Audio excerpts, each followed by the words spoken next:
Hello, hello, hello. Welcome to another live ukulele jam with me, Matt Stead, this lovely Monday evening. I hope you're all keeping brilliantly well. There's always a bit of buffering at the start, so we'll do a quick sound check. I'll just play a little song for you, and then we'll get cracking afterwards. Let me know how you're all doing, folks. Here we go.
There we go.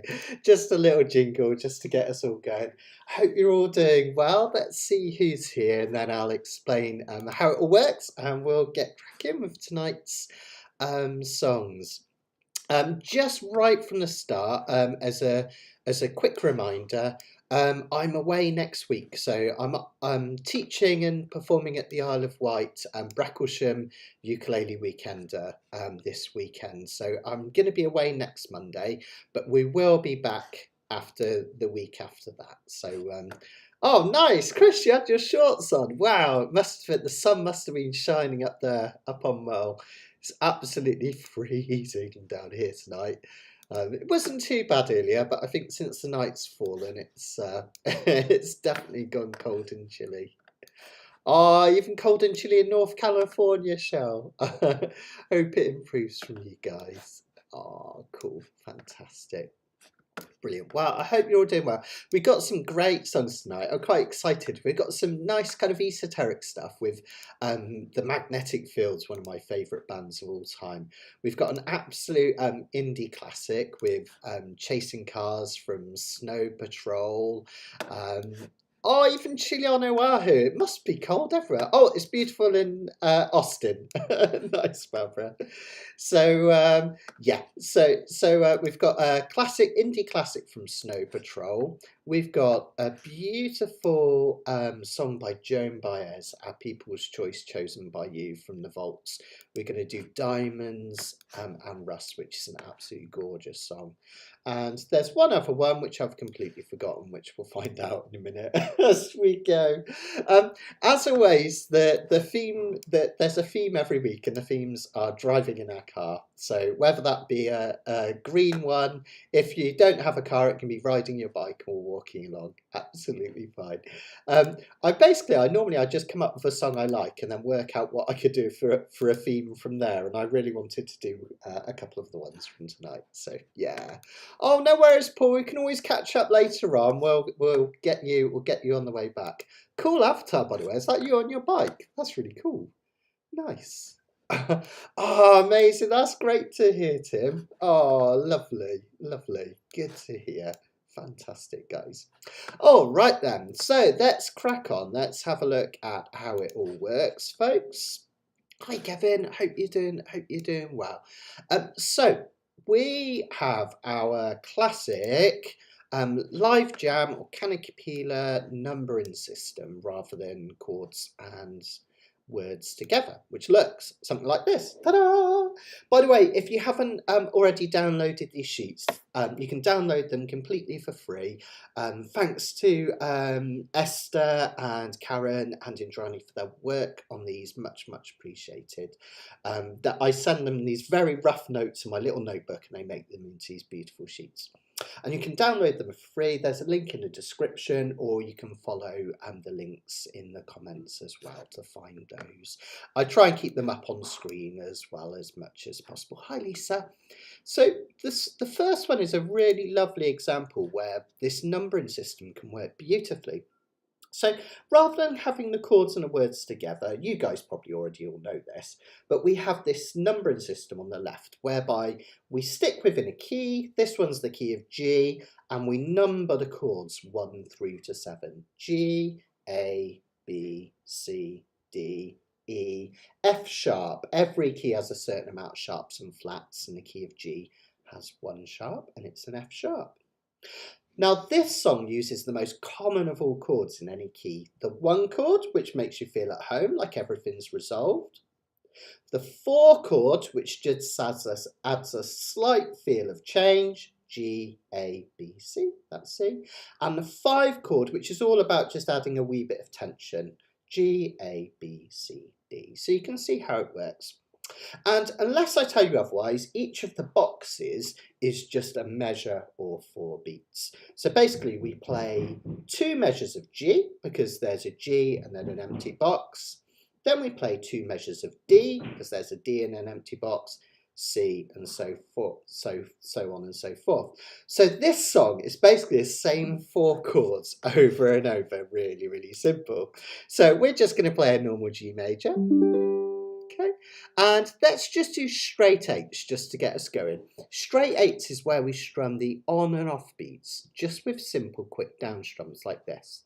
1 and 2 and 3 and 4 and 1 and 2 and 3 and 4 and. The reason we call it straight 8s is there's 8 strums per measure. 1, 2, 3, 4, 5, 6, 7, 8. 1 and 2 and 3 and 4. We can change to a D. C, back to G. Believe it or not, that's the entire song for this one. We'll do it all. Just give you an example first. Everything on our own. We just go round to the start again. We don't need anything or anyone. We could try chorus. If I lay here, if I just lay here, would you lie with me and just forget the world? And we'd literally just keep that going round and round again and again. Now we've also got some fun things with this one. We're going to do this cool picking pattern. And it's the easiest peasiest lemon squeezinest picking pattern in the world. It's basically 2 strings, the C and the G string. And what you can do is you can either use your thumb to pick the C string and then the E string. I think I said C and G, but I meant C and E, sorry folks. Middle 2 strings. We've got the picking pattern here. Sorry if there's any noises in the background. I think next door neighbours are doing some DIY at the moment, so hopefully it won't get too noisy. But just in case you're wondering what those banging noises are. So we would have the C string followed by the E string again and again like this. And we can count 1 and 2 and 3 and 4 and 1 and 2 and 3 and 4. So if I wanted to do that with my thumb on these chords, it would sound like this. On the G. Then I would do the same on D. Just keep that pattern going. I would do that on a C. Of course, you don't really need to hold down that C because it doesn't affect things, and G. If you find it easier, you could use your thumb and index finger. That's how I like to do it.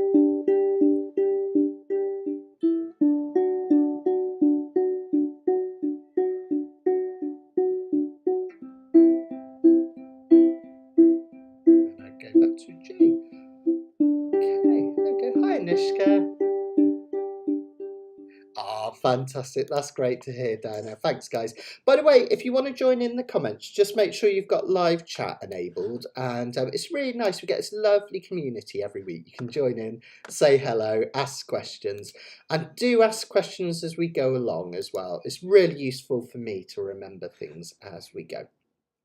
Now, that picking pattern, if you want to try it, the way I like to do it is I do that picking pattern on the first verse and chorus. So that's the one in the top left and just below it.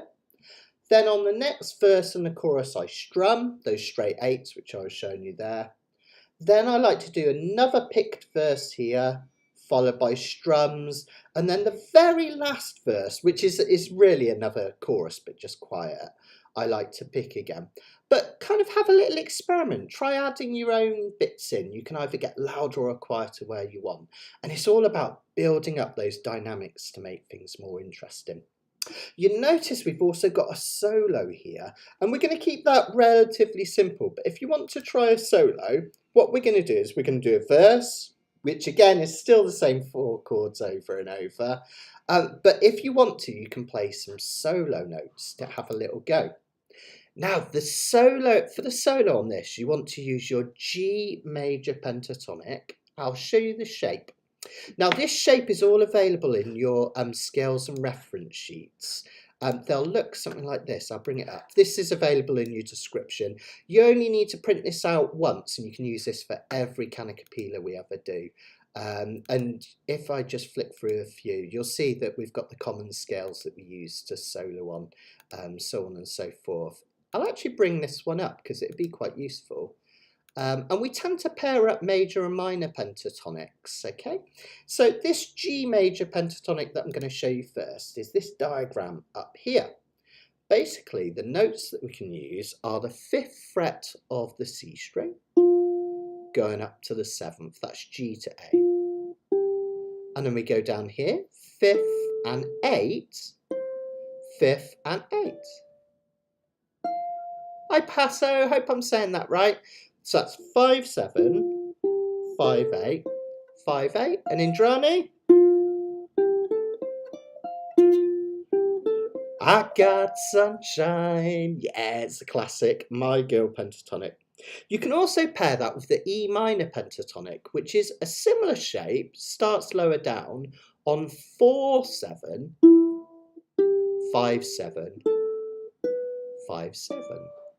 I'll do that again, 4, 7, 5, 7, 5, 7. Okay, and it always sounds a little bit rubbish, but I'll just play a slight backing track just so you can get the idea. It doesn't play very well. One of these days I'm going to invest in some proper speakers, but you could do something like this using those scales. Don't have to do loads of notes.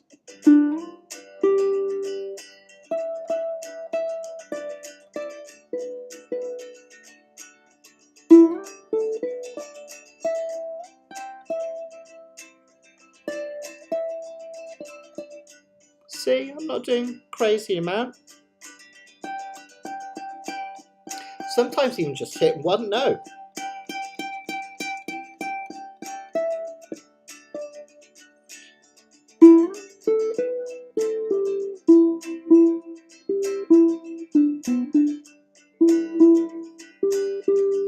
Have a little experiment. I wasn't doing anything fancy. In fact, I wasn't even doing anything very good. But you get the idea. If you'd like to have a go, when we get to that bit, you can have a go at a little solo. Go on, be brave, have a go. It's so much fun and it's so simple. And you don't have to do tons of notes. Just pick like a little rectangle. Like I like the 5, 7, 5, 7 rectangle. That's really good for just trying a few notes. Hi, Esther. Okay, so let's give it a go. If in doubt, just strum G, D, C and G over and over. Simple as that. You have loads of fun. All right, let me bring the chord sheet up. not that we necessarily need it. This one, I absolutely implore you, come on regular Kanikapilarists, you don't need this sheet. You can do this one off by heart. See if you can play this one with me off by heart. Okay, here we go. Let me just get my lyric sheet. I come in on close camera. It means you have to stare at my double chin, but it means you can see what chords I'm on at which particular point. And I'm going to pick this first bit and then strum later on, but you can strum any of it. Okay, let's give it a go. Let's do one round just instrumentally. 1 and 2 and 3 and 4. Can up the tempo just slightly. D. C. Whoops. Bonus note there. Back to G. Just keep that going, everyone. Back to the start. We'll do it all. Everything on our own.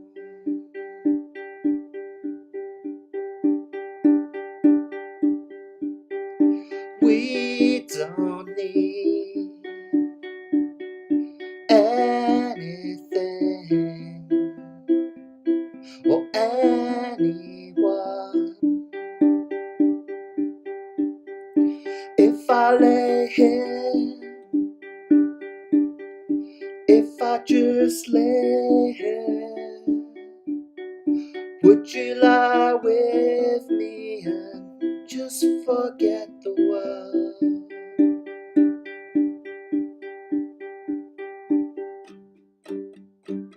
I don't quite know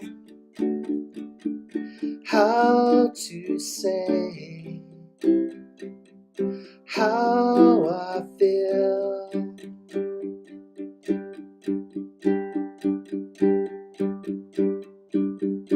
Those 3 words I said too much.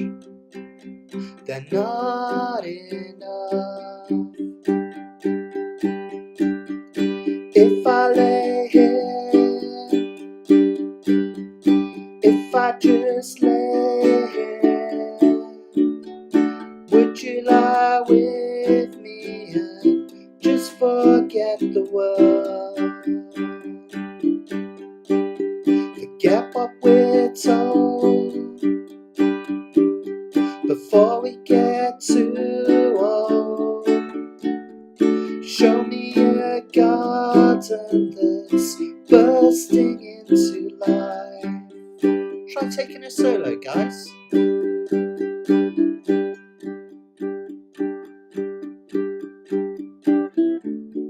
If not, just keep strumming with me.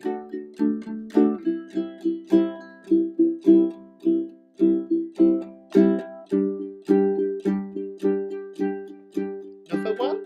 No, one more go round.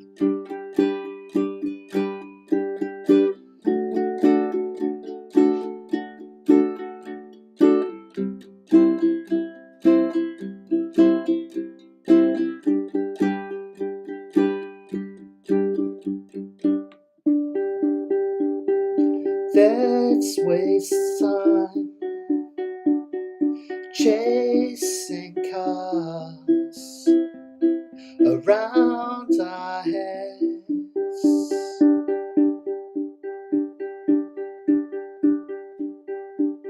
I need your grace to remind me to find my own. Come on, everyone, let's get strumming. If I lay here, if I just lay here, would you lie with me and just forget the world? Forget what we're told before we get too old. Show me a garden that's bursting into life. All that I am, all that I ever was,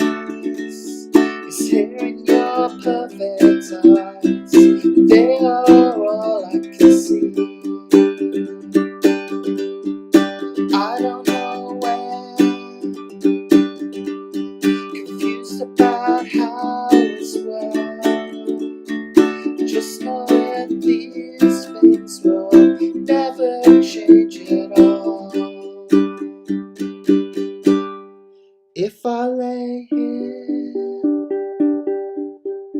if I just lay here, would you lie with me and just forget the world?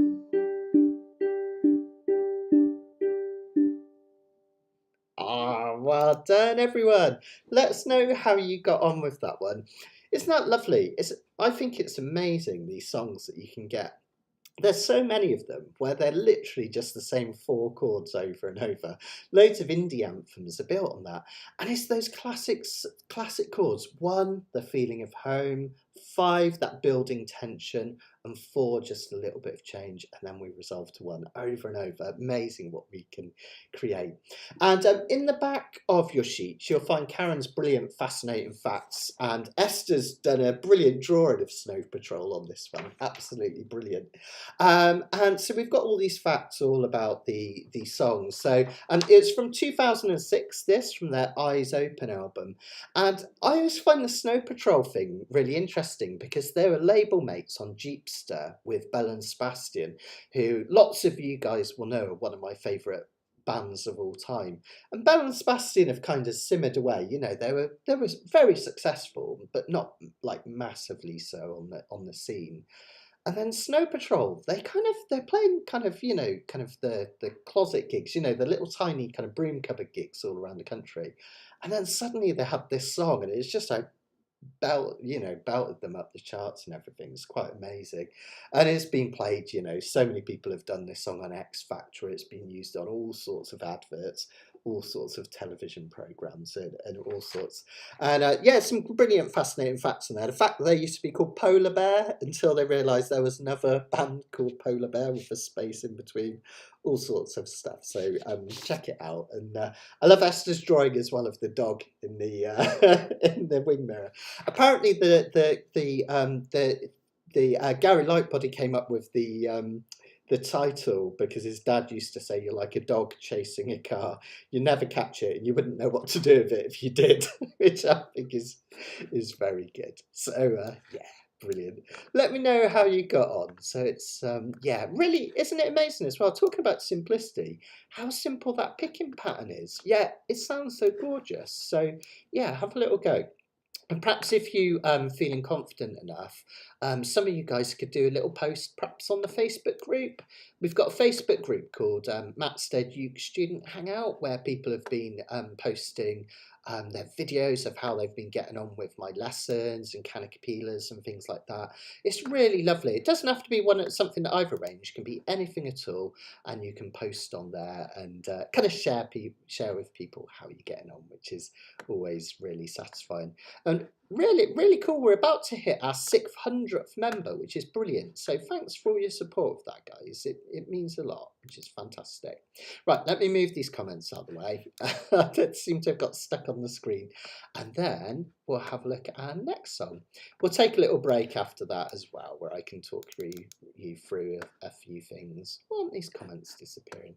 Hi, Peter. Hope you're keeping well. Hope you're doing well. Okay. Okay. I think Karen, Barbara, and there we go. I think you guys were going to be immortalised for a while, so I can get the comment off the screen. Going to be on Kanikapila forevermore. Oh, okay.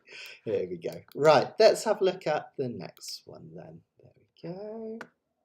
So we're going to have a look at a song by the Magnetic Fields next. Now, this is kind of interesting because I got into playing ukulele in the kind of mid 1990s. Oh, it's really gone funny. Sorry, I changed my camera there. Yeah, I got into playing ukulele in the 1990s, and there weren't many people playing ukulele in the UK back then. It was still kind of quite, I guess, a bit of a novelty instrument. But I really loved this band called Magnetic Fields. In 1999, they released an album called 69 Love Songs, and Stephen Merritt, the genius behind it, he literally came up with 69 songs in a short period and recorded them all. And you could get them on vinyl. There was like, 10 kind of sides of vinyl, or you could get them on a triple CD set, and that's what I had. And I loved this album so very much. And Stephen Merritt has a hearing problem, so he doesn't like the sound of kind of big brash instruments. And in fact, when he's on stage, he has to cover his ears when the crowd applauds because it does something funny to his tinnitus. So he kind of, a lot of his songs are really quite lo-fi and really gentle. And of course, a lot of them are recorded with just ukulele. So I fell in love with ukulele, firstly through magnetic fields of all things, and this is one of my favourite songs from that album, 69 Love Songs. After that, I really got deep into Hawaiian music. I love the kind of Hawaiian side of ukulele, and I got into Hawaiian slap key from that sort of guitar, people like Gabi Paunui, Eddie Kamai and that, which was fantastic. But it all started with these guys, so there we go. Oh, Shell started playing from memory and figured out. Oh yeah, yeah. Yeah. I know what you mean, Shell. Yeah, I know what you mean. But yeah, that's it. If you could just start with something simple like those 4 chords, and then just build up and playing from memory from there, that's absolutely fantastic. So yeah, cool. So this next one's a little bit more complex, but not crazily so. It looks like there's loads going on here, but really, if you proper analyse this song, it's mostly C and F. So we're in the people's key now, the key of C. The reason they call it the people's key is that on ukulele, most of the chords are nice and easy to play in the key of C. Plus, there are no sharps and flats to worry about when you're counting chords, so it's nice and simple. So in the key of C, C is going to be our 1 chord, making us feel kind of rested and at home. And 4 is going to be our F chord, C, D, E, F. It's that easy. You can just count up on your hand 4 up like that. And you'll notice that the intro and the interludes are all just C to F again and again. It's a classic folk thing to do. It goes back to the kind of 60s folk kind of period, and English folk before that, even going back, centuries. So we've got that classic 1 to 4 change, and you'll find that that chord combination is used on the next song as well, amazingly. So you'll get used to that. Finally, we've got the G at the end of the chorus to build some tension, and that often comes at the end of a line or the end of a verse or a chorus. C, D, E, F, G, G being the 5 chord and building up tension. Okay? Really nice and simple. And in fact, the only other chord that we've got is an A minor, which comes in on the chorus. And the A minor, I kind of think of it as the melancholic minor chord. In every key, there are 3 minor chords, and in any key, it's the 2nd, the 3rd, and the 6th chord. So in the key of C, C, D minor, E minor, F, G, A minor, B is always a diminished, or the 7th chord is a diminished, and then you're back to C again. Now, each one of those minor chords has its own personality. The 3 chord, I have to be careful not to give you the birdie, the 3 chord in any key is a really sad, tragic sounding chord. The 2 chord is kind of pop-tastic. It's almost quite happy sounding for a minor chord, which sounds crazy, but it is. And the 6th chord is kind of halfway in between. I think of that as kind of a nice bit of melancholy, basically. And that's what we have here. And it does fit the chorus. Now, for this one, let me just have a look what I've put for this one. Oh, yeah, we're going to do some licks in this one, which will be really exciting as well. Now, this one, we're going to do a classic ukulele strum. It's often thought of as the island strum. The island strum's a bit awkward on ukulele because there's 2 different versions of it. But this one is your walk, running, running, running, walk, running, running, running. Let me come in on close cam. So you can think of that as down, down, up, down, up, down, up, down, down, up, down, up, down, up. I like to think of it phonetically. I'll slow it down. Walk, running, running, running, walk, running, running, running, walk, running, running, running.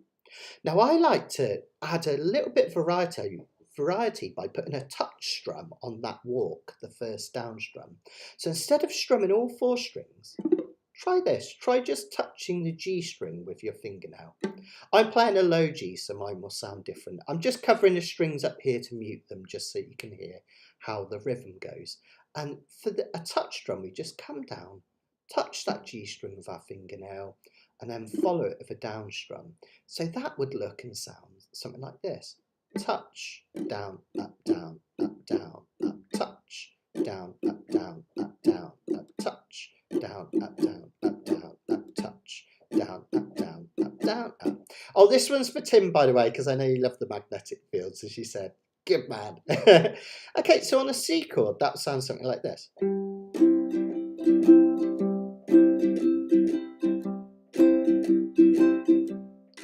Just gives a little bounce on the first beat of every measure, which is really lovely. All right. So the first intro or interlude would just sound like this. Then F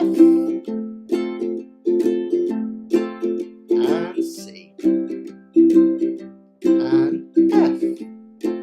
And in fact, most of the verses like that. Andy would bicycle across town in the rain to bring you candy. John would buy the gown for you to wear to the prom with Tom, the astronomer, who'd name a star for you. Nice, right? Feel that tension at the end on that G. Feels like it's asking a question which gets answered by the 1 chord. A 5 almost always resolves to the 1. Now notice we've got this A minor in the chorus, which adds that melancholy. Have a listen. I'm the luckiest guy, here it is, on the Lower East Side. F, G, 'cause I've got wheels and you wanna go for a ride. Now at the end of every one of these choruses, we're going to put a little interlude. So as soon as you finish the chorus, 'cause I've got wheels and you want to go for a ride, we go C and F and C and F. Like that, right? So really, really nice and simple. So fantastic. Oh, thanks, Lisa. Thank you. So Shell's got a good question. Do you think 5/7, that means like a G7 in this key, so 5 being C, D, E, F, G, G7 is going to be more tense? Yeah, I think it would be, Shell. So yeah, quite often that 5 chord is played as a G7 or any kind of 7, you know, depending on what key you're in, rather than a G major. It's just a slight change. You have that flatted 7 in it, which is this F note. I think the reason Stephen Merritt's kept it to a major chord there, Shell, is it just makes it a bit more pop-tastic, a bit lighter. That G7 can sound a little bit grittier than a G major. G major still has the tension, but not as much as a 7th chord. So that's a good spot, Shell. Yeah, absolutely. And you could substitute that out. Some people would play a G7 there or some form of dominant chord. Okay, so as I say, that ends of the chorus, you hit that F, hit the G, and then you do another of the intro parts again. That's C to F and C. Okay, so that's it. Now we do have another section, the bridge, and this quite often happens about 3/4 of the way through a song, and here we have no exception. After we've gone verse, chorus, we've got a bridge, and that's just your 1, 4, 5 chords, starting on C for kind of feeling at home, 4 for change, 5 at the end of the line. Like I say, you'll start to spot these patterns. That creates the tension that makes you want to do it again. So that section, the CFG bit in the bridge, that will sound a bit like this. Let me do a little bit. 1, 2, 3, 4. The day is beautiful, and so are you. My car is ugly, but then I'm ugly too. I know you'll never give me a second glance. Another G. When the weather's nice. F. The other guys don't stand a chance. And then we're into another verse. Simple as that. Now, I know I'm singing this very low. I'm going a bit Barry White on this one, but that's how Stephen Merritt sings. He's got a gorgeous baritone voice. Mine isn't gorgeous when I go baritone. I just sound like a frog, but hopefully you'll listen to the original anyway. Honestly, such a good record. There is some weird stuff on it, but man, 69 Love Songs is amazing. I'm really lucky this summer I'm going to get to see them play live. It's my birthday in April, and it's a bit embarrassing. So I bought tickets for the Magnetic Fields because my wife loves them as well, and I surprised her by saying, "We're going to London. I've booked us a weekend away." And then Sharon said, "Oh no, so have I. We're meant to be going for your birthday." So we've had to return some of them. Got 2 lots of tickets. But yeah, this summer we're going to see them play, I think it's the Albert Hall as well, which would be special. And they're doing the 69 Love Songs as part of the set. So it's going to be really cool. I doubt if they'll play all 69 because that might be a long evening, but we'll see. Yeah, right, there's nothing wrong with frogs, Esther. Yeah, Florum will give me a clip round the ear if he knew I said that. Okay, so that's before we piece it all together, 2 more things ever so quickly. Now, there's a couple of changes. When I was playing this along earlier, I realised that there's a couple of little things that you can make a note of and do. Now, if you just want to play them as they're written, that's absolutely fine, okay? But if you want to get it just as it is on the record, in verse 2, so not the first verse, but the second verse, this F here on the second line is replaced with a G. Okay, it's just something that I hadn't spotted when I wrote it out the first time. So first and third verse, you do it as is written, but the second verse, Stephen Merritt turns this F here on the second line into a G. So if you haven't got these electronically and you're old-fashioned like me, get your pencil and scribble it in there, just so you can see that I've put it in the right place. It's that one there. Hopefully you can see that. G on verse 2 I've put in there. And also on verse 3, he adds a sneaky little half a measure of F here. But honestly, I wouldn't sweat that. Just keep strumming a G there. You'll be fine. This is the important one. On verse 2, just change that F to a G. Honestly, if you played an F, it would be fine anyway. So don't sweat it. It's only just adds a little bit of a change on that bit. Now this one, those interludes are quite short from C to F. We haven't got a lot of time to do soloing. So what I thought it might be good practice on is just adding little licks. That's like a quick series of notes that you can add to an instrumental section. It sounds really, really lovely. All right, so that's the bit where we have C to the F after each chorus. Now, because we're in the key of C, you can use the C major pentatonic or the A minor pentatonic, okay? A minor is the relative minor of C, that's why it works. Don't sweat the fear if that goes over your head. Just learn these tricks I'm about to show you. Now, this isn't the best uke to show you things like this on because it hasn't got dots on the front. I have to turn it this way. It has a palm tree instead of dots. I actually use this to work out where I am on the uke. I've got side dots that help as well. The reason I'm using this one, it's a bit of an unusual uke, but it's my dream ukulele. I love it. It's made by Chuck Moore, More Better Ukes. I love it. And I'm playing a concert this weekend, and I like to use the uke that I'm going to play with about a week in advance, so I get used to it. So if you've got 5 or 6 ukes like me, you might not have, you might only have 1 or 2, you might have 20, some people do. If you're performing, use the one you're going to use before. It's a good thing to do. Anyway, so A minor pentatonic, if you want to try solo into this, there's a really cool trick. You regulars will know this. You can play an open A, that's the string nearest the floor, and any of the dots on that string. So 3rd fret, 5th fret, 7th fret, 10th fret, and 12th fret. Even right up to this 15th fret, which has a dot on it, you see. So you can play any of those notes in any order and it will sound really nice. You can also play any of the open strings or dots on the E string, but you've got to remember, we don't play the 7th fret, we play the 8th fret on that string. Otherwise, you can play all your dots on that string. That can be useful because you get this little rectangle, a bit like in the last song, which can be used really nicely.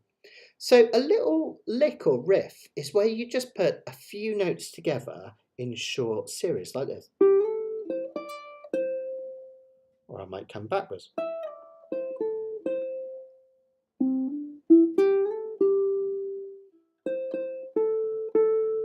So if I play, I know the backing track won't come very loud, but if I play just that C and F, I'll show you what I mean.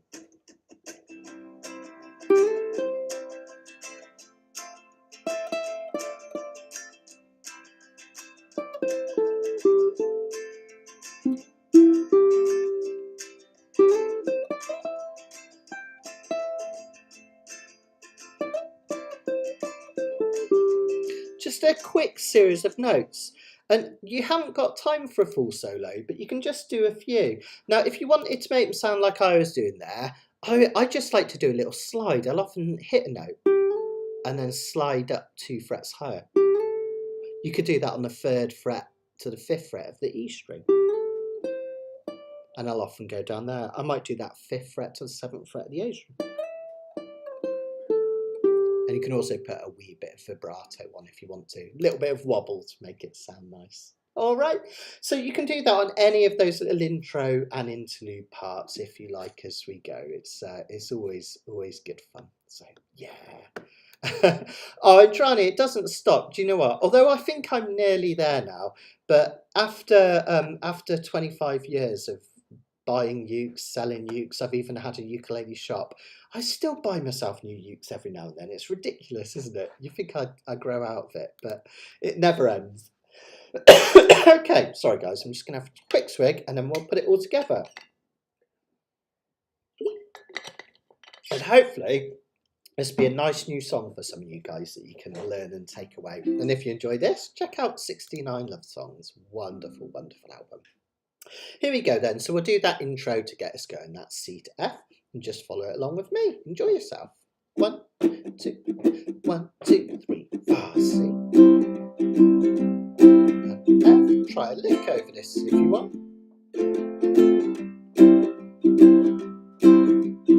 Here we go with the first verse.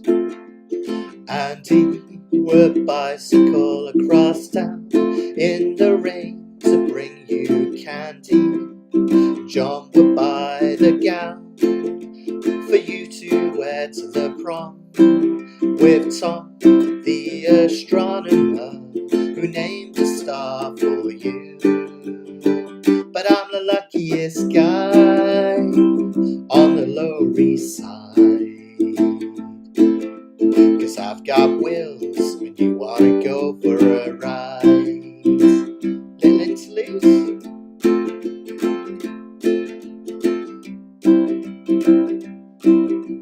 Next verse with that cheeky little G.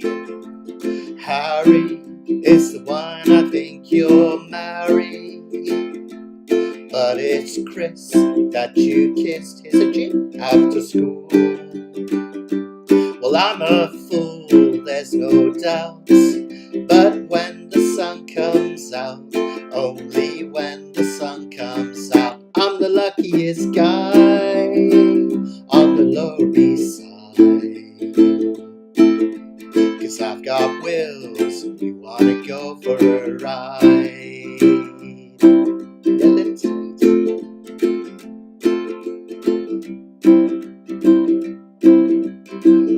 Okay, here comes our bridge.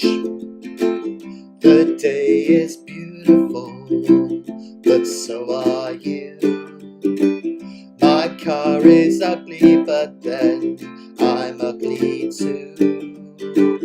I know you'd never give me a second glance, but when the weather's nice, all the other guys don't stand a chance.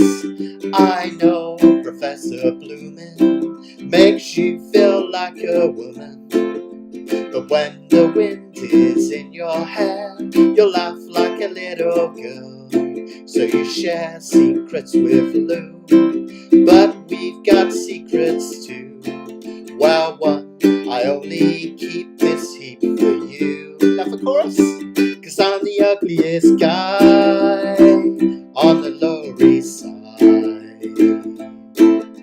'cause I've got wheels and you wanna go for a ride. Keep that going.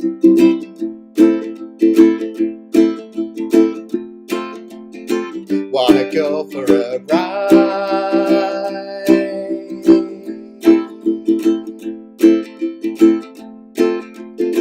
Wanna go for a ride.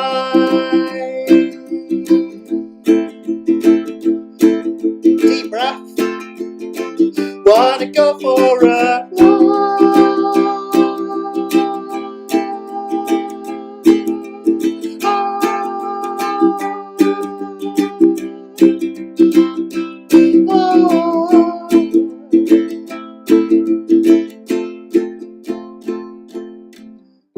Wanna go for a ride.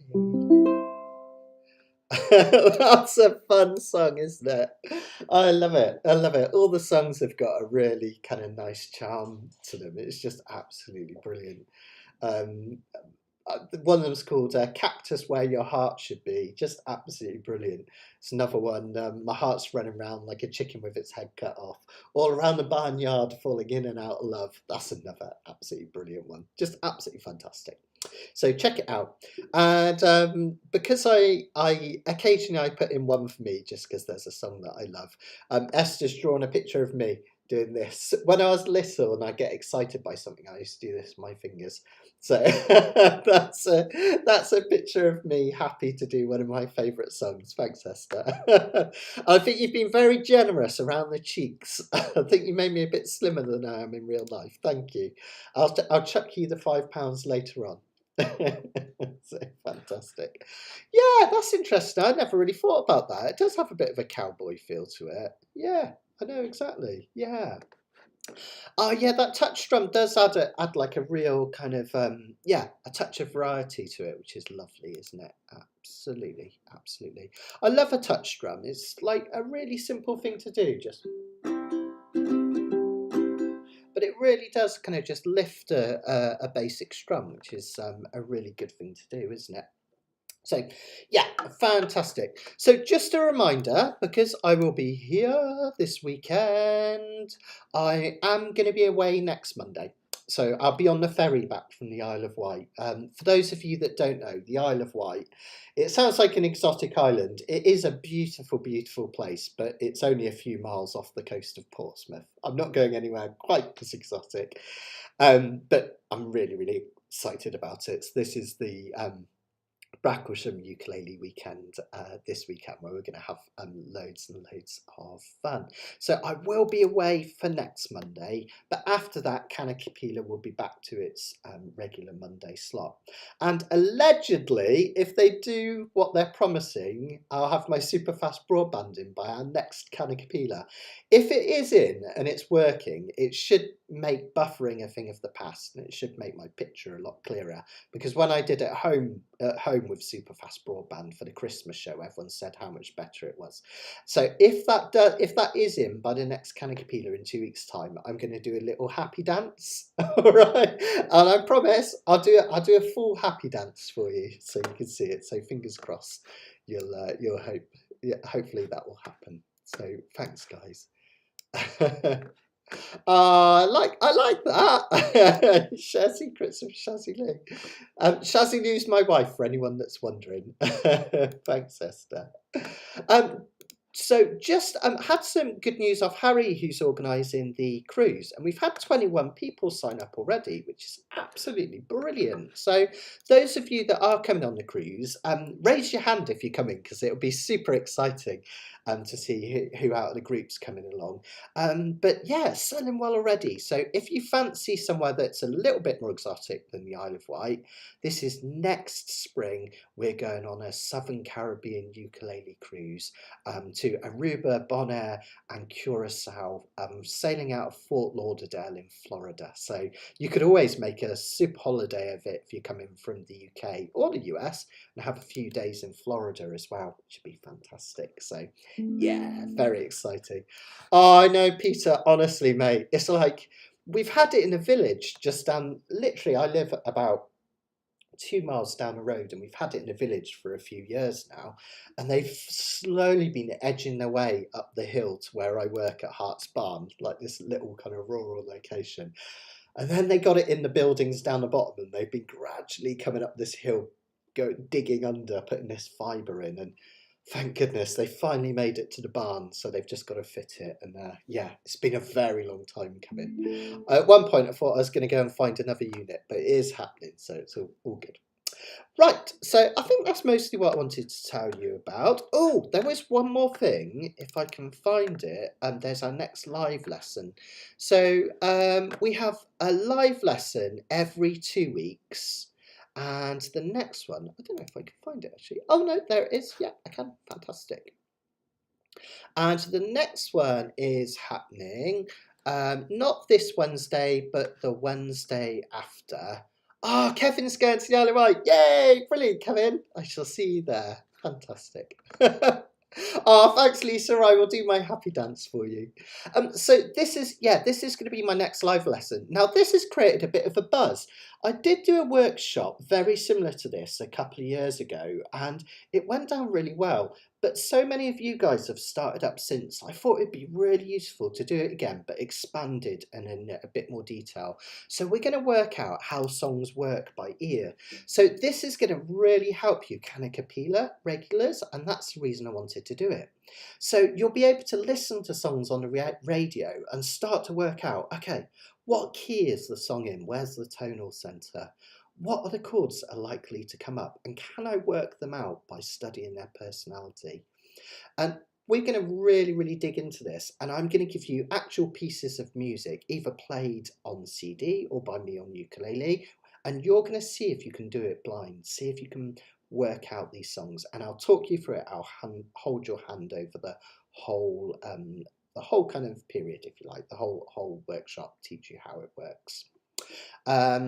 Oh, Lisa, do it. That'd be absolutely wonderful. I would love that. Yeah, come along if you can. The more the merrier. It's going to be absolutely wonderful. Thank you. So yeah, really excited about that. And I'm going to do a series of these videos for the live lessons on theory and how songs work, because I think it's going to be really enlightening, and I've wanted to do it for some time. So if you can, join in with those Wednesday lessons. All of the details about them are always on my website, mattsteadukulele.com. And that's where you'll find all my courses as well. I've got 8, believe it or not, 8 sequential courses: beginners, intermediate, next steps, uke theory, fingerstyle ukulele, baritone ukulele, uke TLC, and another one that I've forgotten. There's always one, playing up the dusty end. So 8 courses, there's my uke forum, but all the Wednesday lessons, the details are there.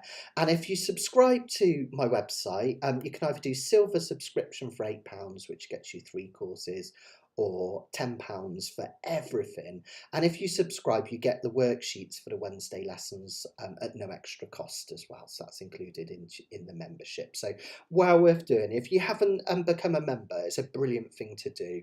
And it really supports me in everything I do as well. I've gone towards that model pretty much completely now. And every one of you subscribers, literally, you keep my lights on. So thank you from the bottom of my heart. It really means a lot. In terms of Kanikapila, if anyone wants to make a donation, if you're subscribed, you're already doing that, so don't worry, that's amazing. But if anyone wants to send any tips my way, paypal.me/ukecream. It stops my kids being skinny and keeps them fed and watered. Don't worry, they're not really skinny. Okay, all right, let's have a look then at the next song. So I'll bring it up on screen. There we go. Now this one's something a little bit different. We're going to go for some classic 60s pop now. And this is a really interesting one. There's a bit of an explanation on this one in the Fascinating Facts, which is interesting, that Karen has gone into. Thanks again, Karen and Esther. Your work on these sheets has been really useful. And thank you, Indrani, for your support as well. So you guys really couldn't do this without you, and everyone's so appreciative of everything you do. So this one, Don't Worry Baby. Oh yeah, so Karen's done some fascinating facts on this. So Brian Wilson was totally obsessed with the song Be My Baby by Phil Spector, which has that, you know, that really big wall of sound feel to it. Those classic, almost like doo-wop chords, which I'll kind of talk about in a minute, and those big drums. And so Brian Wilson basically wrote his own version of that for the album Shut Down Volume 2. Which is actually an album all about cars, believe it or not, which fits with our theme for today. So there's things on that album like Little Juice Cube, you know, about type of car, and there's like songs about hot rods and Little Honda and all this sort of stuff. It's great. But this one's a really beautiful ballad. It does mention cars, but it's very loosely linked, which is lovely. Oh, thanks, Joe. Yeah, I think for £2 extra, you get so much, don't you? So yeah, thank you. I've started doing video submissions as well for gold members as well. So you can send me 6 a year of your videos and I'll give you a critique of them and help with your playing. So hopefully lots of good value. So go and sign up if you haven't already. It's be an amazing thing to do. So thanks, guys. So this is kind of like Brian Wilson's own version of Be My Baby. So we got these classic chords, and I really wanted to point out, look at that intro and interlude. 2 measures of C, 2 measures of F. Does that look familiar? Well, if we go back 2 songs, it's exactly the same as The Luckiest Guy on the Lower East Side. And in fact, if you look at the 2 song structures, very, very similar. And these are really, this is what I want you to start to soak in, these really common chord combinations and how they work. So we have that as an intro and interlude. Now the difference here really is the feel of this thing. We want a whole different feel. So rather than that kind of walk, running, running, running strum, we're going to go for a strum pattern which is often taught as a calypso pattern, but it's used in loads of folk music. Now that will look and sound something like this. Down, down, up, up, down, up, down, down, up, down, up, down, down, up, down, up, down, down, up, down, up, which is great, right? Now, you can also think of that as walk, running, I'm running, walk, running, I'm running, walk, running, I'm running, walk, running, I'm running. Now, the reason some people trip up a little bit on this strum pattern is because you've got 2 ups in a row. Down, down, up. Then you also have this up, down, up at the end. Now I've patented this little windmill, which I find helps. Down, down, up. Imagine you've got a little windmill, up, down, down, up, down, up. You don't need to make it as pronounced as that, but it helps you get the timing of that up. Down, down, up, down, down, up. Just practice that round for me. Walk, running, I'm running, walk, running, I'm running, walk, running, I'm running. Now, if you're really pedantic, I also, and pedantry is good, don't worry, I don't mean that as a negative. I'm super pedantic, all right? But there's something you can do to make it even thicker. On your second down, that one, you can just roll the strum slightly. You don't have to do like this massive flamenco thing, but if you just drag these 3 nails gently over all the strings, like that, it thickens that part of the strum up. So in slow motion, down, fingers, down, roll up, down, roll up, down, up. The reason I'm calling it roll is it's often referred to as a rolled strum. Down, roll up, down, up. Now, if that's all a bit too much at the moment, don't sweat it. You can just strum up and down. Honestly, I'm not being sarcastic. It works perfectly well. You just lose a little bit of that kind of the fun of that rhythm. But you can just down, down, down, just like that. You can do that whilst we're doing ours. Down, down, up, down.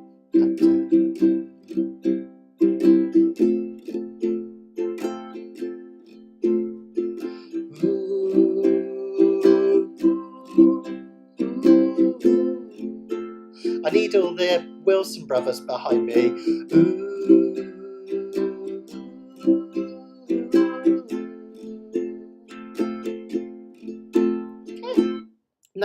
verses are really simple, very similar to the chorus of the last song that we're doing, C, F and G.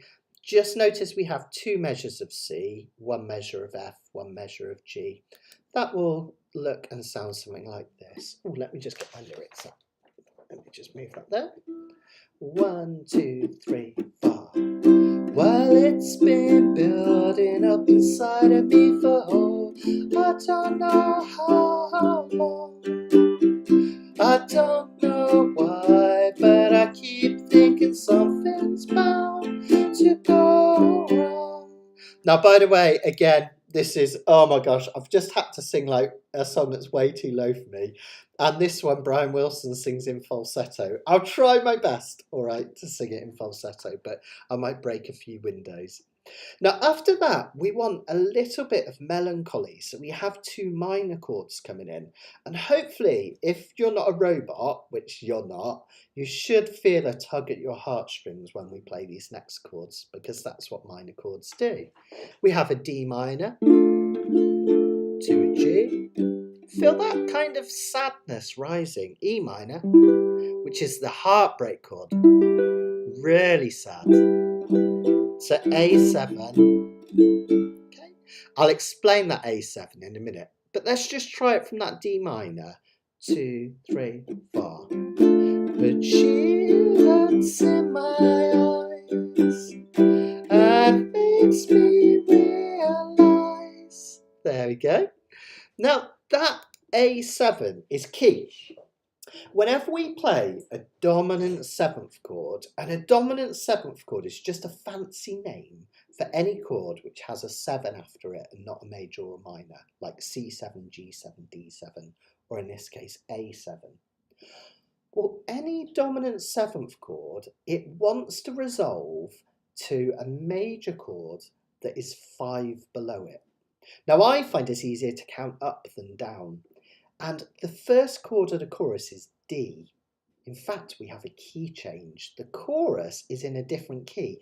The verses are in C, and this is a classic Brian Wilson thing. He used to do this on so many songs like I Get Around, Fun, Fun, Fun. It goes up, okay? So this chorus is in the key of D.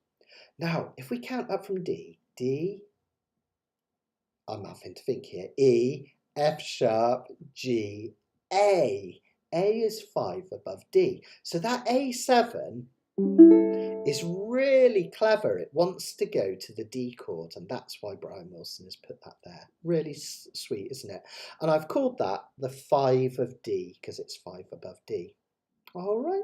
So then we go to the chorus, which is just a simple 1, 2, 5 in the key of D. That just means D. Just 3 fingers in a row up there on the 2nd fret. E minor, get this finger in first and these other 2 will follow. And then our A7. We'll do it again. Don't worry, baby. Don't worry, baby. Then we have a G minor, followed by a G7. That's really clever. The G minor is only 1 note different from the G7. So it's a little bit voice leading there. But what's super clever is the G7 is 5 above C. A G7 wants to go to a C. It's all about this note here. Good, that note. So at the end of the chorus, we have a 5 of the 1 again. So at the end of the verse, we have a 5 of the 1 to get it to the key of D. And at the end of the chorus, we have a 5 of the 1 to get it to the key of C. The reason that's really important is that if you find a key change, that's often the chord that will come before it and at the end of it, which is really cool. So massively, massively, Karen. So that's starting over. He was going for a real kind of doo-woppy sound, and the Beach Boys were really into that sound, as was Phil Spector. So yeah, it kind of all goes back to almost like 1950s. Think of kind of that Roy Orbison sound as well. These are very classic kind of early 60s chords, which are really, really lovely. Okay, so that's it, the chords. Okay, we've got the rhythm and everything, which is really sweet. Now, if you want to, when we do the interludes, and they come at they come as an introduction, and we have one at the end of the second chorus. It's always helpful to have both sheets out, the words on the side. So that interlude, so we go verse, chorus, then we have another of those interludes, just C and F, and then another verse, chorus. And it's exactly the same as the interlude on the last song, just different rhythm. So if you want to, you can use your pentatonics again. All right, you can use all your dots.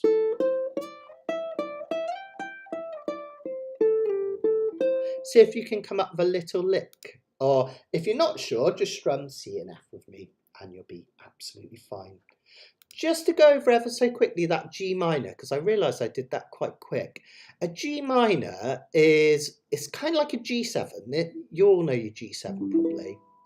Just think of it as like that G7, only this finger is out on this G note over here. G7, G minor. All right, so that one there to there.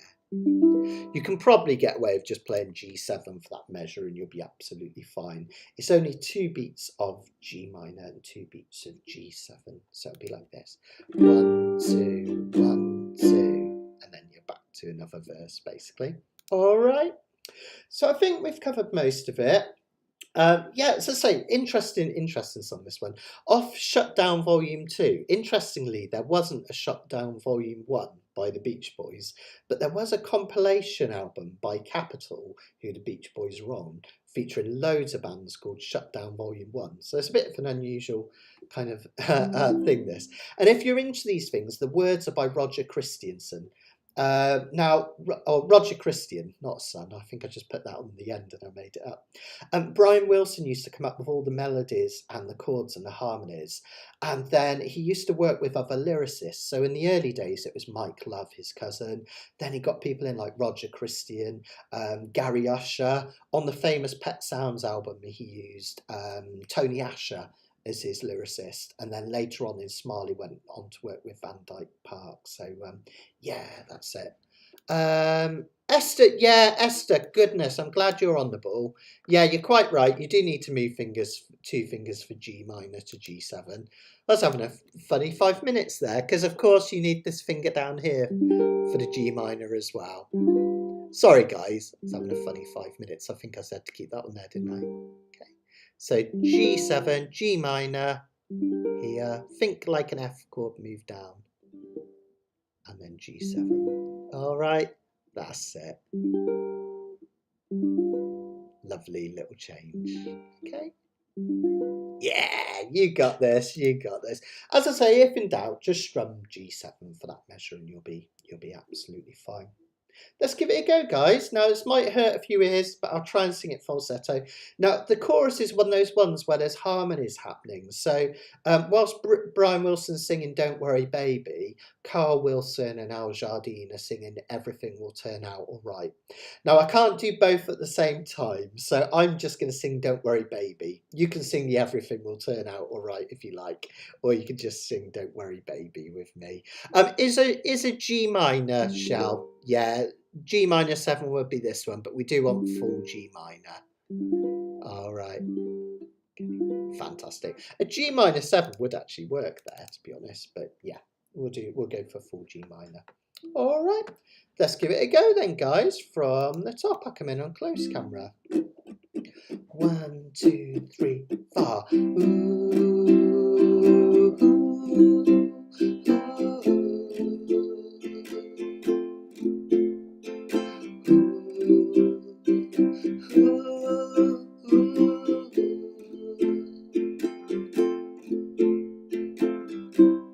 Well, it's been building up inside of me for I don't know how long.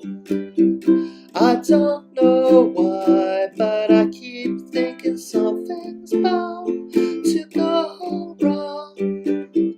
But she looks in my eyes and makes me realize, and she says, don't worry, baby. Don't worry, baby.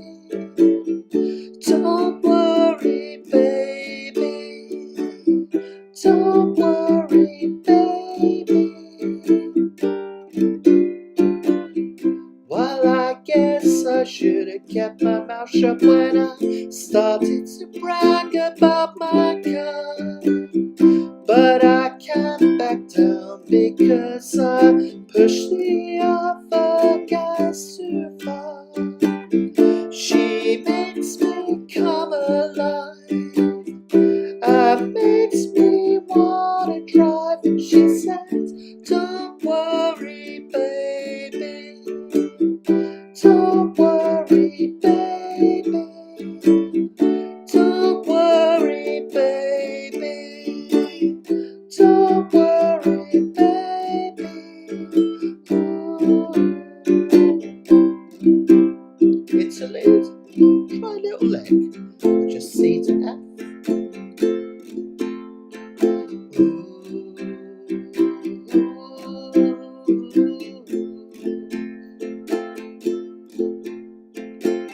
She told me, baby, when you race today, just take my love along with you.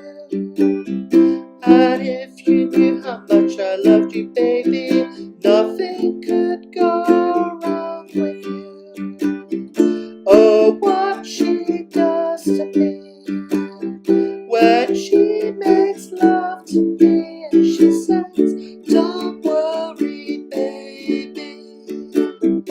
Don't worry, baby. Don't worry, baby. Don't worry, baby. Again. Don't worry, baby. Don't worry, baby. Don't worry, baby. Don't worry, baby. End on D. Well done, guys. Really lovely. Now, oh my goodness, I don't think I'm going to be able to talk at this this festival I'm doing this weekend at this rate. Oh, that is a hard one to sing. I'm ever so sorry if anyone's cats ran out of the room or dogs started barking or children started screaming. Sorry, guys. It just goes to show Brian Wilson, you know, what a singer. He gets all the plaudits, rightly so, for being one of the best songwriters of his generation. I would argue he could almost be thought of as the best.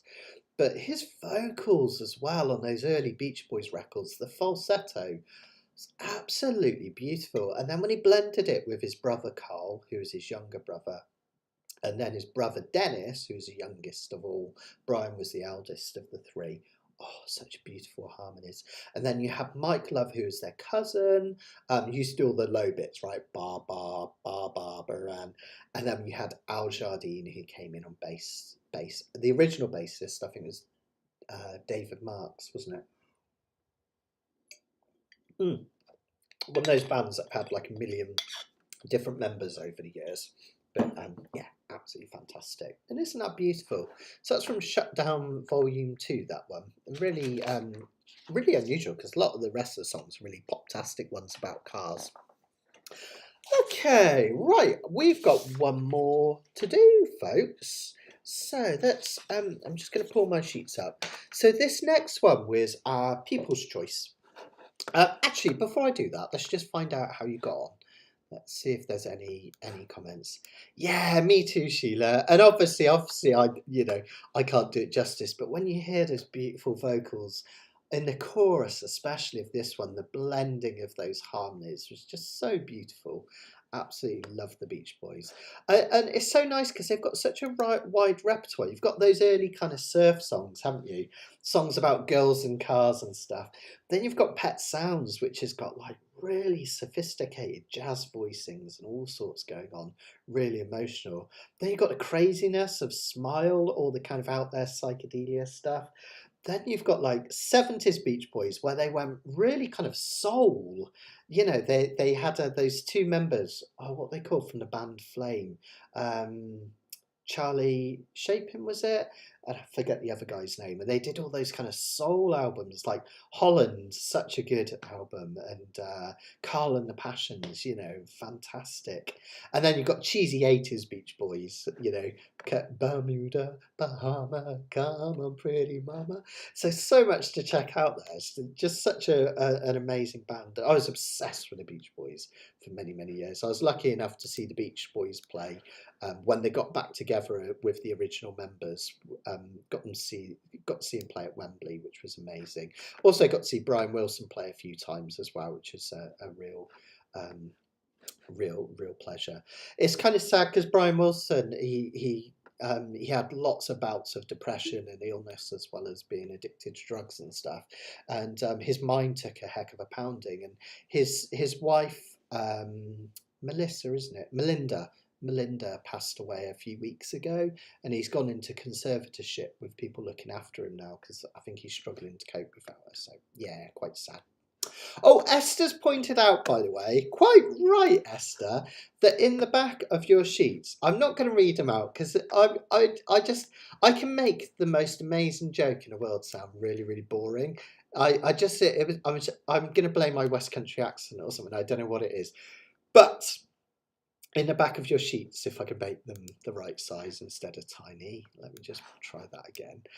You've got a set of jokes in the back. So often in the back of our sheets, after Karen's fascinating facts, Esther does some really cool puzzles and jokes and things. Let's see if I can find them. Some brilliant pictures as well. There's a lovely one there of Joan Baez, and that's Magnetic Fields. There's the Beach Boys with their surfboard. Absolutely brilliant. That's from the Surfing USA album, I think, isn't it? Or is it? Might be Surfing Safari, that picture. Love it. Absolutely brilliant. So there you go. We've got some silly stuff in the back as well. Did you know that all cars have snake? They're called Windscreen Vipers. Oh, man. Why do DeLoreans often have low mileage? They're driven from time to time. There's some great jokes there. I'm not going to ruin them because I will ruin them. Read them out yourselves in your own funny voices and enjoy them. I love the fact that Esther's done the whole car theme. Thanks, Esther. That's really cool, actually. So brilliant. So check that out in the back of your sheets. Okay, let's have a look at our final song then. So this is our People's Choice. So every week on the Facebook group, you students hang out. Oh, I've gone to a weird camera angle there. Karen puts out a poll where you can choose a song from the Kanikapila Vaults that we've done before. And this week we've gone for something really beautiful. You guys have chosen Diamonds and Rust by Joan Baez, which is a beautiful song. And in the fascinating fact, there's an interesting kind of explanation of it. We did this originally in our Right to Reply, one of the earliest Kanikapilas, I'm making up words, Kanikapilas. And we looked at songs where one songwriter had written a particular song, and then another songwriter had kind of answered it with their own song. And Bob Dylan phoned up Joan Baez after years and years of seeing her and told her about a song that he'd just written. And almost immediately after they put the phone down, Joan Baez wrote Diamonds and Rust. And it's quite, the lyrics are quite autobiographical from Joan. You can really, it's beautiful but bitter at the same time, this song, which I think all good love songs should be. Absolutely wonderful lyrics, worth looking at. It's almost quite poetic, which is quite ironic when there's a lyric about the fact that Bob Dylan used to think her poetry was awful. So it's a very poetic song from someone whose poetry was awful. I mean, Bob Dylan was big into the beats and stuff, so he probably found her a bit too cheesy or something, I don't know. But yeah, there we go. Oh, cool. Yeah, absolutely. Absolutely right. Mr. Lee, love it. Okay, so let's have a look. This one's in the key of... Sorry, Indrani, I know, I did think of you, Indrani, when I read that one out, I have to say. This one's in the key of A minor, so we're in a minor key now. So the chords that come up in minor keys have a slightly different emphasis on them. We still start with the one chord. Yeah, welcome, Mr. Luke, by the way. Good to see you. We start with the one chord in this case, which is just going to be A minor. Interestingly, all the chords in A minor are the same as the chords in C, only instead of starting from C, they start from A. Okay, so A minor is 1. Then we have the F chord. The change chord in the key of A minor tends to be an F like it is in the key of C, but it's numbered differently because it's the 6th chord. We call it the 6th chord because in A minor we just count up A, B, C, D, E, F. Gives us the F, right? So we've got A minor to open up with, and we have F. We have the C chord, which is the 3 chord in the key of A minor. And then we have the G chord. Still, even though we're in the key of A minor, it adds a feel of tension. And then we go back to 1. Okay. Now this one, there's a picking pattern, which I'll show you in a minute. But if you want to just strum along, you can do exactly the same calypso rhythm we just did in the Beach Boys song, only slightly slower. Like this. 2 on each of the chords in the verse. C. When we get to the end of each verse after this G, notice we've got 4 whole measures of F. 1, 2, 3, 4. So it sounds like this. Well, I'll be damned. Here comes your ghost again. But that's not unusual. It's just that the moon is full and you happen to call. 2, 3, 4. Then we go again. And here I sit, hand on the telephone, hearing a voice I'd known a couple of light years ago, heading straight for a fall. Okay, like that. Lovely, isn't it? Yeah. Such a beautiful song. I agree, Mr. Lee. Absolutely gorgeous, isn't it?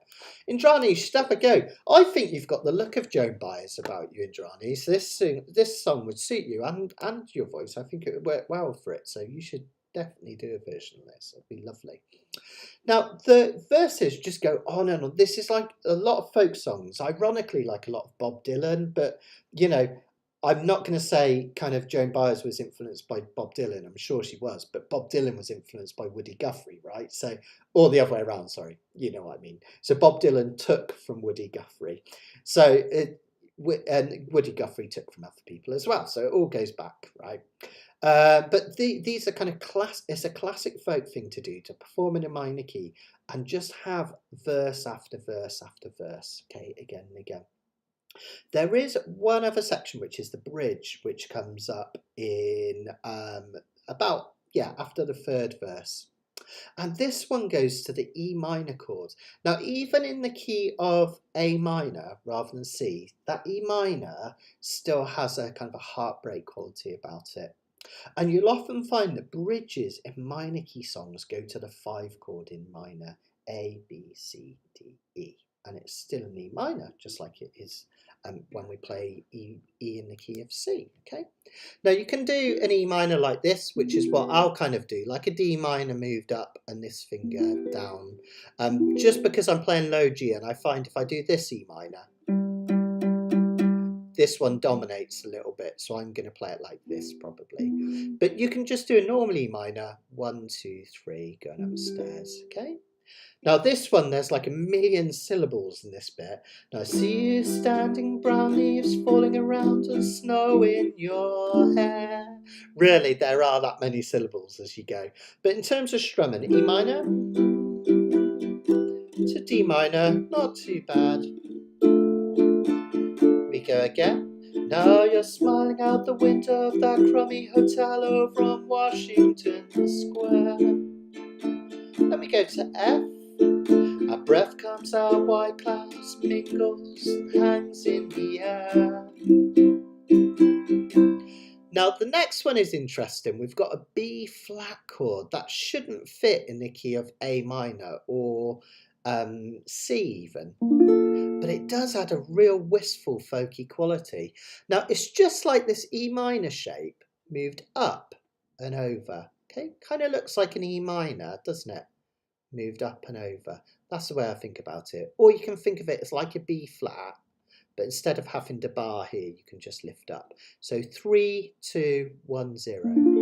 Gorgeous sounding chord. I love that chord. Then we've got C. Then we have the E played as an E7. Now that's important. I just wanted to show you some of these songwriting things because the more you can soak up, it's brilliant, right?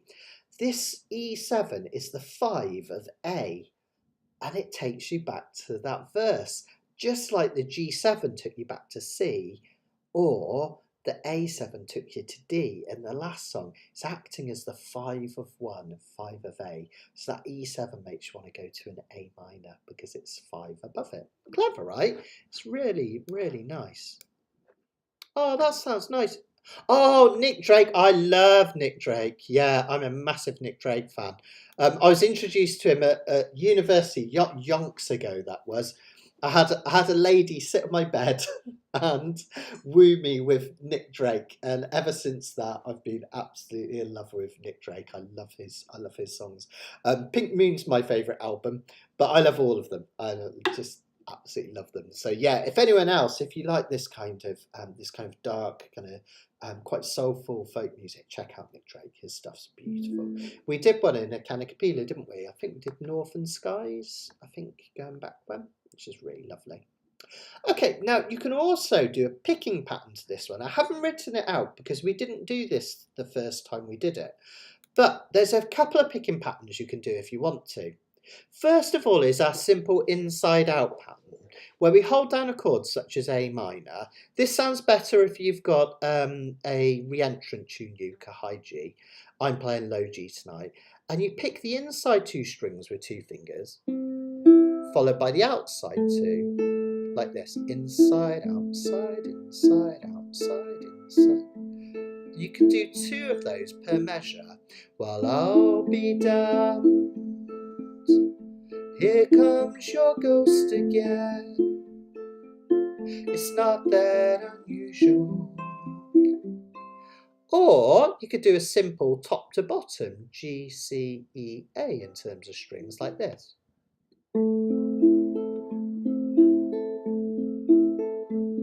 Well, I'll be damned. Here comes your ghost again. It's not that unusual. It's just that the moon is full and you happen to call. That's really lovely. The one that I like to do, and I'll probably do tonight, I go from top to bottom and I come back again, and I also add an extra note in to fill it up like this. So top to bottom, G, C, E, A, E, C, G, and then I add an extra C on the end.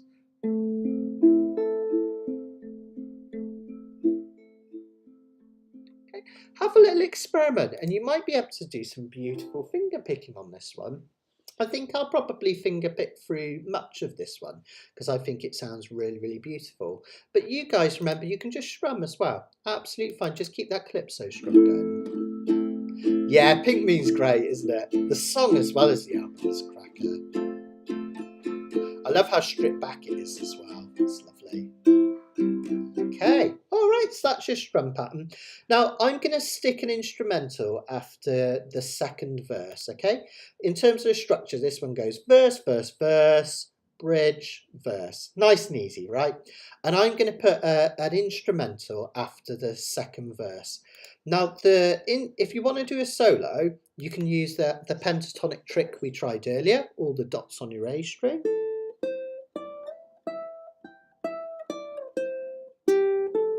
Or you could use your C major scale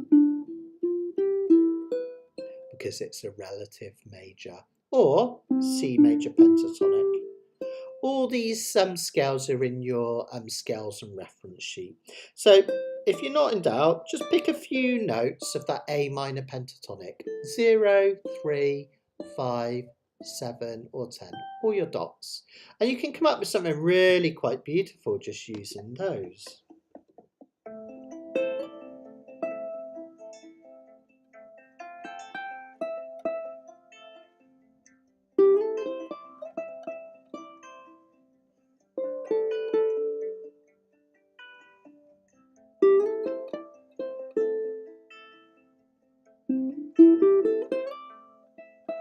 And so on and so forth. Just have a little play around, see what you can come up with. If you're not sure, just keep strumming. Absolutely fine. Just strum an instrumental verse there and it will sound really, really nice as well. Let's give it a go then, guys. I'm going to stick around as always afterwards to see if there's any questions and just have a bit of fun, have a little chat at the end. But want to say a massive thank you to everyone that's supported me over the last week. For you guys that have sent your kind donations, really, really appreciate it. And for everyone that's subscribed to the site as well. If you could do one thing for me, subscribing to the site is the biggest, because that's really kind of like giving me a platform to build upon. I'm so grateful. I can't say it enough. I really, really do mean it. So thank you to everyone that's supported me. And if you can't support me financially, thanks for just turning up and having fun, because that's really, really important too as well. If you want to say thank you and you're not able to kind of do anything financially, just spread the word. If you enjoyed this, just tell people about it. And that's a lovely thing to do. And it really helps me out. Okay, let's have a go. Oh, and yeah, I always forget. Esther always tells me off, rightly so. If you can click the like of the video, not in the comments, but the whole video, if you could give it a like, and you could always share it as well. It just helps the algorithms pick it up. So thanks, guys. I really appreciate it. Okay, let's give it a go. Our last song. So I'm going to do this picking pattern here. But you can just strum an A minor, okay? Here we go. Well, I'll be damned. Here comes your ghost again. It's not that unusual. It's just that the moon is full and you happen to call. Then we're going to go back to the top. And here I sit, hand on the telephone, hearing a voice I'd known a couple of light years ago, heading straight for a 4, 2, 3, 4. As I remember, your eyes were bluer than robin's eggs. My poetry was lousy, you said. Where are you calling from? A booth in the Midwest.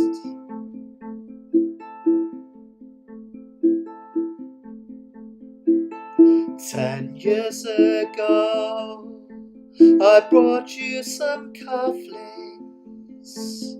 You brought me something. We both know what memories can bring. They bring diamonds and rust. 2, 3. Take a solo. Here we go. A minor.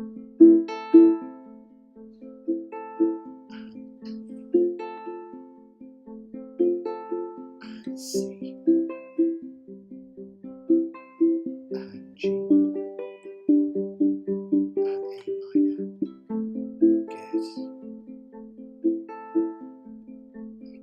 Verse 3.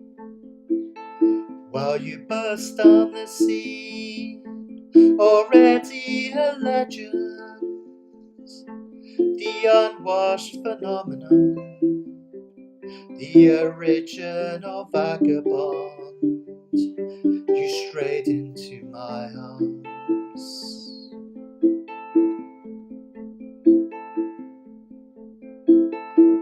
And there you stayed, temporarily lost at sea. The Madonna was yours for free. Yes, the girl on the half shell would keep you unharmed. Bridge next, get your E minors ready. Now I see you standing with brown leaves falling around and snow in your hair. Now you're smiling out the window of that crummy hotel over Washington Square. Our breath comes out white clouds and mingles and hangs in the air. Speaking strictly for me, we both could have died there and there. Now you're telling me you're not nostalgic, then give me a word for it. You are so good with words and at keeping things vague. I need some of that now.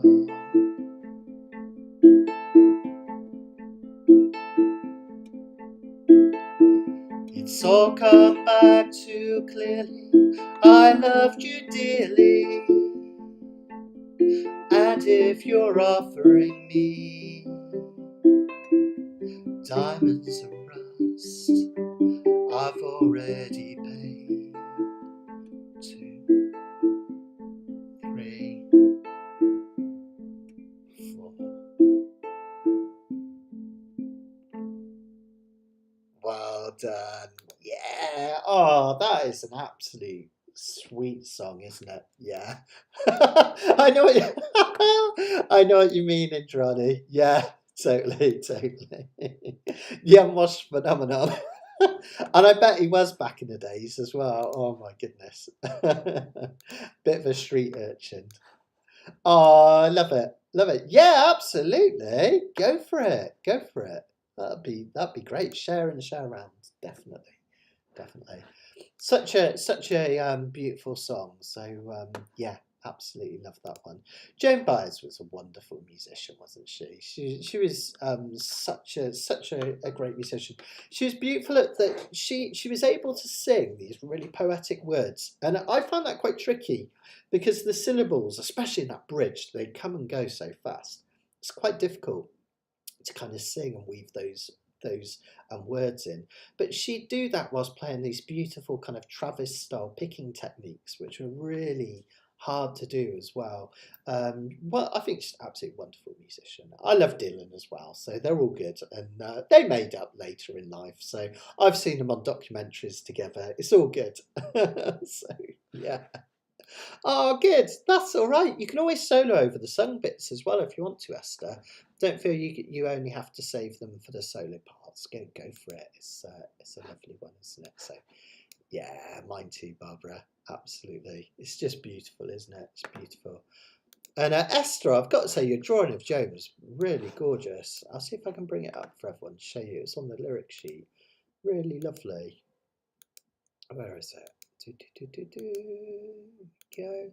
So Esther does these wonderful sketches. She's very talented, I have to say, Esther, as well as being a great musician as well, and an IT whiz. Isn't that beautiful? I think it's an absolutely wonderful picture of Joan Baez. That is so absolutely fantastic. So yeah, absolutely, we could do that. Absolutely, yeah. Oh, I haven't seen that. Is there another new documentary out? I'm gonna have to look it out. I Am a Noise. Oh, wonderful. Thanks, Barbara. I haven't seen that one. I shall look that up. Absolutely. Oh, thanks, Sheila. Thank you. So yeah, if anyone's interested in doing the kind of Nashville numbers, you can use them to transpose. So the easiest way to do it really is to count up on your hand. So, for instance, let's bring up Diamonds and Rust again. So, if you found that sort of difficult key to sing in, where are we? So, that one works quite well for me in the key of A minor, but other people might find that too low or too high. So, what you would do is you would transfer that to another key and just count up your numbers. So, for instance, if you're in the key of G, you would, instead of starting with G minor, you count. Brain's gone. My brain always goes to mush at the end of Kanikapila. Instead of thinking about it an A minor, the one chord would be a G minor if you wanted to play it in the key of G, a lower key. Okay, and then you would just count up. So the sixth chord, G, A, B, C, D, would be an E minor, right? And then the three chord, G, A, would be a B. So you can use those Nashville numbers. They're really wonderful for kind of just translating things into other keys. Say you wanted to do it in the key of C minor. C minor would be the one chord. And then if you wanted the four chord, C, D, E, F minor. Okay, three chord, C, D, E, and so on and so forth. You can just kind of translate like that just by using the Nashville numbers. Absolutely wonderful. And I really recommend you try that. The Nashville numbers are really powerful. It all comes back to the Grand Ole Opry, where you get these artists. Imagine Dolly Parton, or let's go back further than that. Let's go to say, I don't know, say Joan Carter was on stage and she had a scratch band behind her, and she might have written a new song, or she might be doing a traditional folk song, and she'd be able to call out, this one is the 1, 4, 5 chords in the key of C. And the backing bands would know that the chords would be C, F, and G, because that's 1, 4, 5 in the key of C. That's what they used to do. They used to come up with these little shortcuts. Quick change blues in the key of A. And the musicians would know what to do. And that's where these Nashville numbers came from. It came out of the Grand Ole Opry and singers being able to tell bands what to play quickly. But we can use them to our ability for transposing and understanding chords quickly and easy. I kind of think of, I like to think of it as empowering. A lot of the time with music theory, people think of music theory as quite intimidating. But rather than thinking about it as intimidating, think of it as empowering. Once you know this stuff, it helps you to understand music, which means you're going to enjoy it more, and it means that you're going to be able to play it more easily. So it's worth dipping into some of this stuff. If you like the theory, I've got a whole course of that on my website if you're interested, called Uke Theory. It's all on here. I'll be doing loads of selling tonight, but I get told off if I don't. All right. So if you want to, my website, Matt Stead Ukulele. That's not really work. That's way too big. But you can check it out, Matt Stead Ukulele, and you can subscribe each month. Oh, it's tiny now. There we go. I'll stick it up there. And don't forget, no Kanikapila next Monday. No Kanikapila next Monday. But we will be back the Monday afterwards, which I think is the 6th of March, if I've got that right. I'm going to check that actually, because I might have got that wrong. So let me just check. It'll Facebook group and on my webpage anyway. So on my website, there's a Kanikapila page. It also has all the old Kanikapilas in an archive if you're interested. So there's tons of them, 2 years worth. So you can go back, and it's literally hundreds of songs you can learn from those Kanikapilas. Use them as a really helpful resource. But yeah, let me just check. I'm having a look on my calendar. Okay, so we're away for the 4th of March, back on the 11th of March. I was just checking. So the next live lesson is the 6th of March. That's why I had that in my head. And then the next Kanikapila is going to be the 11th of March. Okay, folks. I'll bring up that live lesson one more time just to show you guys. There we go. So this is the one that's going to be on the 6th of March. So yeah, fantastic. Okay. And this is all about, this is the one that we're going to do, how to work out songs by ear, which I think you're going to find that really, really useful. Yeah, me too. I love it. I could spend, part of how I learned about music theory is just reading and reading and reading. I used to be a librarian in another life, Barbara, so I love reading, like I'm massively into it. So I used to just devour books on music theory because I just found it all so fascinating and really empowering as well. So yeah, absolutely. Cool. Nice. Yeah, totally. Yeah, you can play it on baritone ukulele as well. Yeah, any of these chord patterns will work on any tuned uke. Absolutely. That's a brilliant thing about Nashville numbers. You can use them on any tuning. You can even use these Kanikapila sheets to play on guitar. Because, of course, as long as you know how to play a G, a C, and a D on guitar, or C, F, and G if you're in the key of C, you can pick it up. So really, really, really useful stuff, hopefully. So, yeah. Just going to have a quick scooch and check there's no more questions or anything. And yeah, I say, yeah, the theory one, if you're interested, is mattsteadukulele.com. Just go to the learn page and you'll see a list of all the different courses, and that's one of them, uke theory, which is really cool. So yeah, it's nice, isn't it? The key of E is quite nice to play on baritone, isn't it? Same as guitar. Loads of guitar songs are written in the key of E because all the chords fit really, really nicely.